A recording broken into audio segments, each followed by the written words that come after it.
Physical refining செய்யப்பட்ட SKM Poorna rice brand oil. வணக்கம். செய்திச் சுருக்கம். வெளிநாடு பறக்கும் தமிழக வாழை ஏற்றுமதி வாய்ப்பை பிடிக்கும் அரசு. தமிழகத்தில் திருச்சி, தேனி, ஈரோடு, கோவை, திருநெல்வேலி உள்ளிட்ட மாவட்டங்களில் வாழை சாகுபடி அதிகம் நடக்கிறது. வாழைத்தார்கள் பிற மாநிலங்களுக்கு விற்பனைக்கு அனுப்பப்படுவதுடன் பல நாடுகளுக்கும் ஏற்றுமதி செய்யப்படுகின்றன. ஏற்றுமதியில் சில தனியார் நிறுவனங்களே ஈடுபட்டுள்ளன.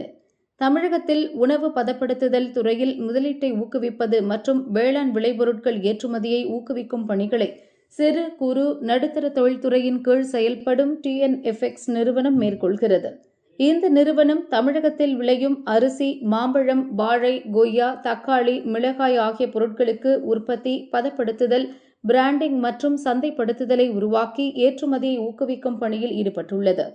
அதன்படி வாழை ஏற்றுமதியை அதிகரிக்கும் நடவடிக்கை எடுக்கப்பட்டு வருகிறது. இதற்காக உணவு பதப்படுத்தும் நிறுவனங்கள், ஏற்றுமதி தொழில் நிறுவனங்களை ஒருங்கிணைத்து ஊக்குவிப்பு நடவடிக்கைகள் தமிழக அரசு சார்பில் முதன்முறையாக எடுக்கப்பட்டு வருகின்றன. திருச்சி, தேனி போன்ற மாவட்டங்களில் வாழை சாகுபடியில் ஈடுபட்டுள்ள விவசாயிகள் இதில் இணைக்கப்பட்டுள்ளனர்.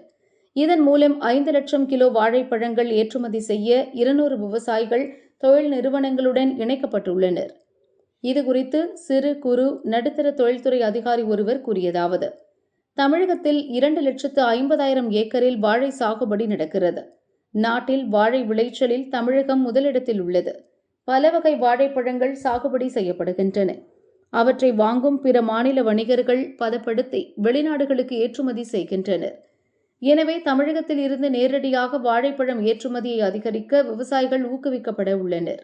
இதற்காக அவர்கள் தொழில் மற்றும் ஏற்றுமதி நிறுவனங்களுடன் ஒருங்கிணைக்கப்படுவார்கள்.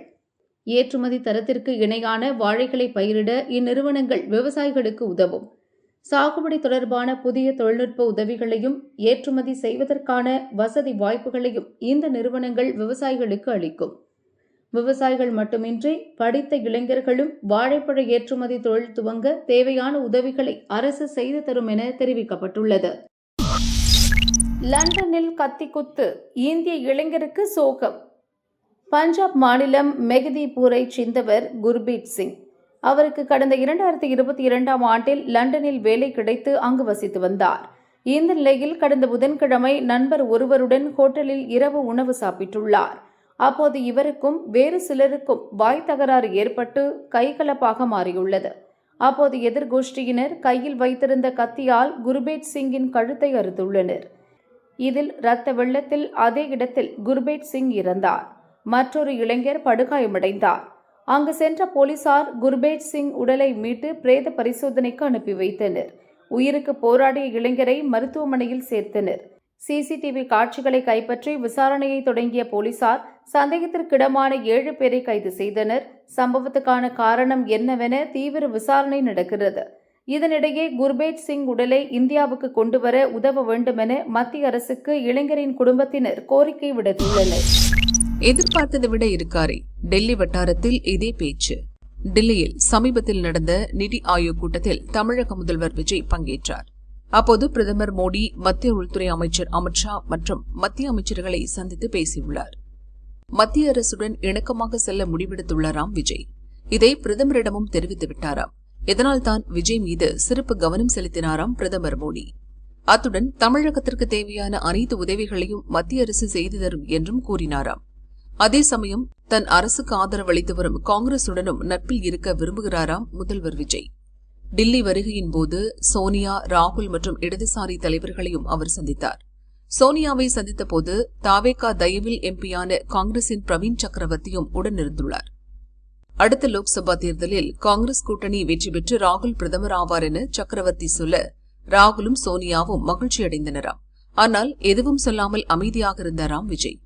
மத்திய அரசுடன் நட்பு, காங்கிரசுடனும் நட்பு என இரண்டையுமே சமநிலையில் வைத்து பார்க்க விரும்புகிறார். இதனால்தான் இண்டி கூட்டணியில் இணைவது குறித்து எதுவும் பேசாமல் அமைதியாக உள்ளார் விஜய். அரசியலுக்கு புதியவர் என்றாலும் மிகவும் கவனமாக உள்ளார் என்கிறது டெல்லி அரசியல் வட்டாரம். லட்டு மாதிரி வந்த வாய்ப்பு, சொந்த ஆட்களே கருப்பாடு, கடும் கோபத்தில் உள்ள ராகுல். காங்கிரஸ் கட்சிக்குள் கோஷ்டி பூசல் உள்குத்து நடப்பது சகஜம். ஆனால் சமீபத்தில் நடந்த ஒரு உள்குத்தால் ராஜ்யசபா எம்பி பதவியே பறிபோனது. இதனால் கடும் கோபத்தில் உள்ளார் லோக்சபா எதிர்க்கட்சித் தலைவர் ராகுல். காங்கிரஸ் சார்பில் ராஜ்யசபா பதவிக்கு மத்திய பிரதேசத்திலிருந்து தமிழரான மீனாட்சி நடராஜன் போட்டியிட்டார். இவர் ராகுலுக்கு மிக நெருக்கம்.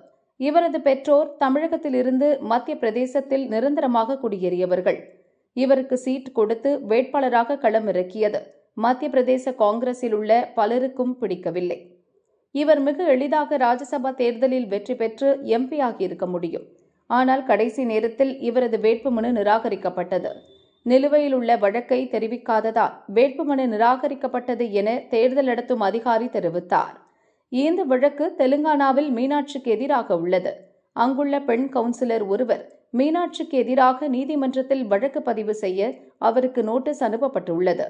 இது வெறும் நோட்டீஸ் தான், முதல் தகவல் அறிக்கை பதிவு செய்யவில்லை என வழக்கறிஞர்கள் வாதிட்டும் தேர்தல் கமிஷன் ஏற்கவில்லை. தெலுங்கானாவிற்கு சட்டசபை தேர்தல் நடந்தபோது அங்கு காங்கிரஸ் பார்வையாளராக இருந்தவர் மீனாட்சி.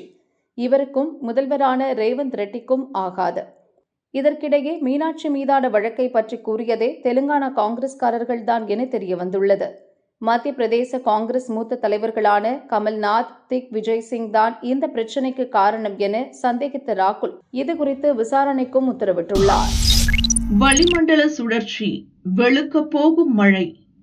தமிழகத்தில் வளிமண்டல சுழற்சி காரணமாக பரவலாக மழை பெய்து வருகிறது. தற்போது வடக்கு கடலோர தமிழக பகுதிகளின் மேல் ஒரு வளிமண்டல சுழற்சி நிலவுகிறது. அதன் வழியாக ஒரு வளிமண்டல காற்றழுத்த தாழ்வு பாதை நிலவுகிறது.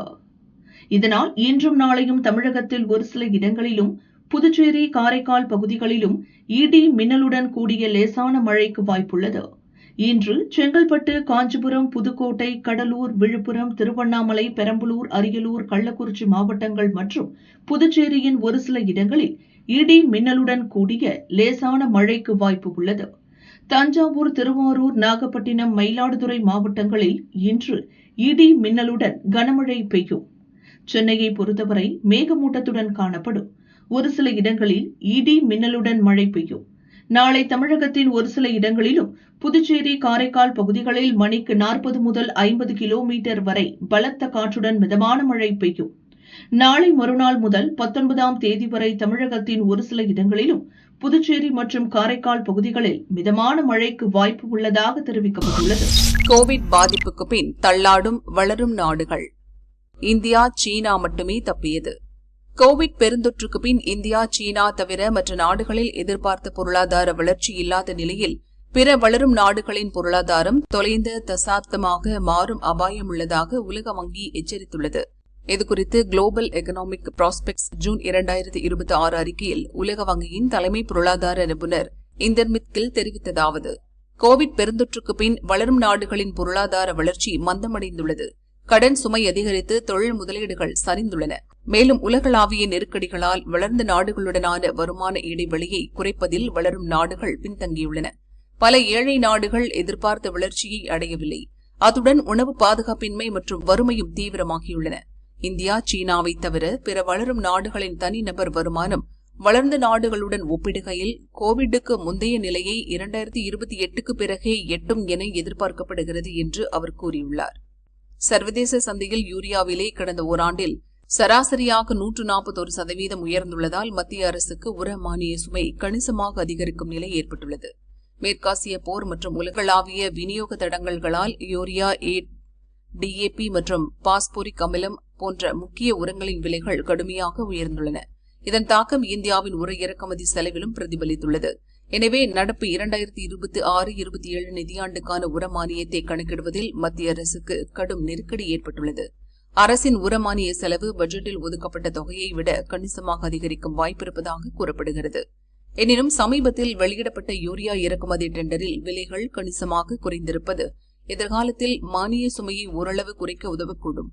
ஆனால் அது எந்த அளவுக்கு இருக்கும் என்பது இன்னும் தெளிவாகவில்லை என துறை வட்டாரங்கள் தெரிவிக்கின்றன.